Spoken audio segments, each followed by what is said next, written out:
How to make apple fritters with an apple cider glaze. Let's get into it. First, we're going to peel and then core 2 baking apples. Something like Granny Smith or Gala or anything that won't turn to mush when you cook it is perfectly fine.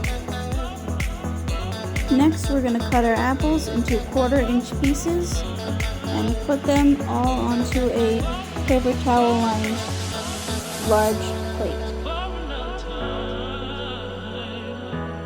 Roughly this size is good. You want them kind of small but not too small. And then when you get your apple slices, just put them onto your plate. Try to make them as even one layer as possible. And with some more paper towels, we're going to place them on top and pat them dry as much as possible. You definitely want to get rid of as much moisture as possible. Now set your apples to the side for a minute until we're ready to use them. In a large bowl, combine 2 cups of all-purpose flour,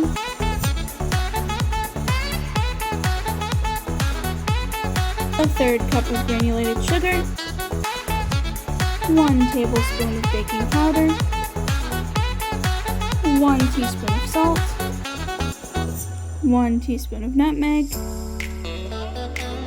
and 1 teaspoon of cinnamon. Whisk everything until well combined.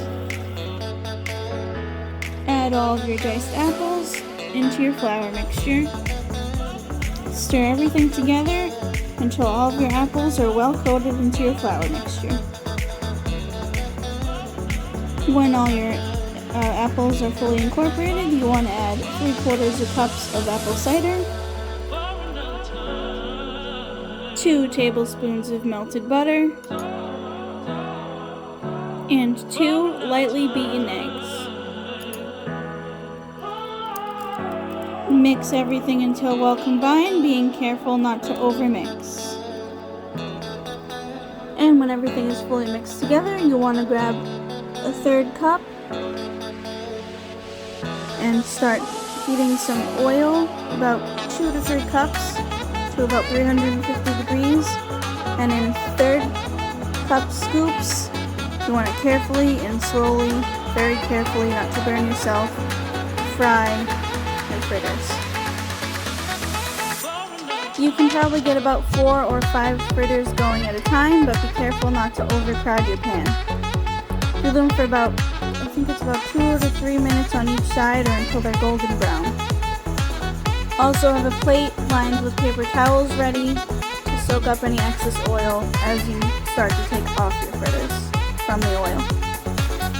Feel free to take a non-metal spoon or fork and lightly press them down a little bit just so they're not in one heap, so they're a little bit more even and fry a little bit more even as well.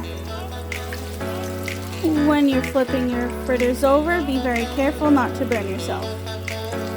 When you're done, carefully grab a spatula or something that has holes in it. Get rid of the excess oil. Put it onto your lined plate to soak up the excess. As an extra precaution to make sure these are fully cooked, I'm just going to shove a toothpick in the middle just to make sure it comes out clean. And we're good. Nicely golden. Now carefully continue frying all fritters until done. And while our fritters are cooling down just a bit, we're going to work on our glaze. In a small to medium sized bowl, you want to add about 1 cup of confectionery sugar, super fine sugar, and add about 1 tablespoon of apple cider at a time. And slowly and carefully mix it in so you don't make a huge mess until you get the consistency you're looking for. You want something that's thick but not too thick. And also something that's not too thin, because then it won't be a nice crust that you want. break up any big bits that you see along the way. You want it as smooth as possible. If it's not super smooth, that's fine, but you definitely want it as smooth as possible. This is a bit too thick. I'm going to add a little bit more.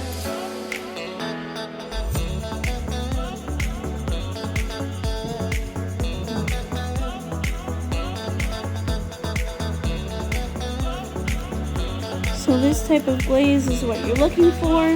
Now when you're making glaze, it's actually very forgiving, so if it's a little too thin than what you would like, just add a little bit more confectionery sugar until it thickens back up. If it's too thick, like I said, just add a little bit more apple cider until you get what you're looking for. This should be perfect.